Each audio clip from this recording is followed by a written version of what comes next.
శ్రీమాత్రే నమః. పరాభవనామ సంవత్సర మేషరాశి ఫలితాలు. అశ్విని నక్షత్రం 1, 2, 3, 4 పాదాలు, భరణి నక్షత్రం 1, 2, 3, 4 పాదాలు, కృత్తికా నక్షత్రం 1వ పాదం. ఆదాయం 11, వ్యయం 5 అండి.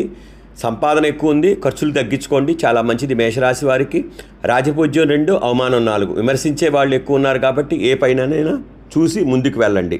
మరి గురుగ్రహ సంచారం చూస్తే మార్చి నుంచి జూన్ వరకు తృతీయంలో ఉండటం వల్ల మరి మిశ్రమ ఫలితాలు, అంటే ఒక మాదిరిగా ఉంటుంది, ముందుకు వెళ్ళదు, వెనక రాదు, ఒక రకంగా బాగానే ఉంటుంది. అలానే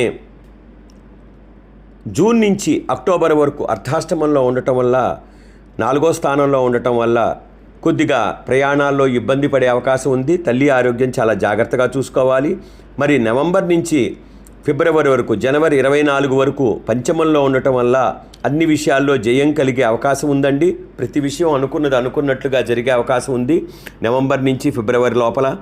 మరి జనవరి 24 నుంచి ఏప్రిల్ వరకు 4 ఉండటం వల్ల ప్రయాణాల విషయంలో, ఖర్చుల విషయంలో, ఇంటి విషయంలో కొద్దిగా ఇబ్బందులు, టెన్షన్స్ తప్పవు.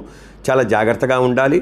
మరి వీరు ఎక్కువగా మేషరాశి వాళ్ళు గురుగ్రహ ప్రార్థన చేసుకుంటే, దక్షిణామూర్తి స్తోత్రం కానీ, శ్లోకం కానీ, మంత్రం కానీ చేసుకుంటే ఈ ఫలితాలు ఎక్కువగా తట్టుకునే అవకాశం, ముందుగా శుభ ఫలితాలు వచ్చే అవకాశం ఉంటుంది.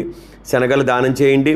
మరి శనిగ్రహ సంచారం చూస్తే మార్చి నుంచి ఏప్రిల్ వరకు వ్యయంలో ఉన్నాడు, అంటే 12వ స్థానంలో ఉండటం వల్ల ఎక్కువగా ధనం ఖర్చు అవుతూ ఉంటుంది. ధనం పట్ల చాలా జాగ్రత్త వహించాలి. తొందరపడి ఖర్చులు ఎక్కువ పెట్టకండి. ఖర్చులు పెట్టే కొద్దీ డబ్బు నిలబడదు, మీకు అసలు ఇబ్బంది పడుతూ ఉంటారు. మరి రాహుగ్రహ సంచారం చూస్తే గనక మార్చి నుంచి డిసెంబర్ వరకు లాభంలో ఉన్నాడు. ప్రతి విషయంలో లాభం కనిపిస్తుంది. మేషరాశి వాళ్ళకి ఈ సంవత్సరం రాహు వల్ల అత్యద్భుతమైన లాభాలు ఉన్నాయండి. కాబట్టి సుబ్రహ్మణ్య స్వామి అనుగ్రహం ఎవరైతే పొందారంటే మేషరాశి వాళ్ళే పొందారు.